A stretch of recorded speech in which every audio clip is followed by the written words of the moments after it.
સુરેન્દ્રનગર દુધરેજ વલવાણ સંયુક્ત નગરપાલિકા ભારતીય જનતા પાર્ટીની બોડી વહીવટ કરી રહી છે અને આ નગરપાલિકાના પ્રમુખ તરીકે જીજ્ઞાબેન પંડ્યા છે.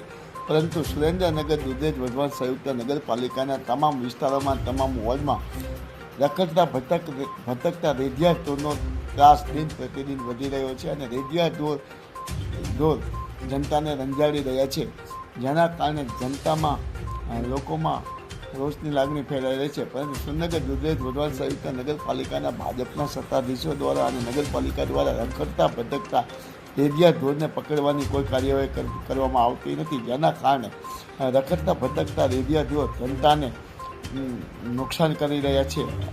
જ્યારે રખડતા ભટકતા રેડિયા ઢોર જનતાને રંજાડી રહ્યા છે, ત્યારે નગરપાલિકા દ્વારા રખડતા ભટકતા રેડિયા ઢોરને દબે પૂરવાની કોઈ નગરપાલિકા દ્વારા કોઈ વ્યવસ્થા કરવામાં આવતી નથી. માયાજાળ ન્યૂઝ ચેનલ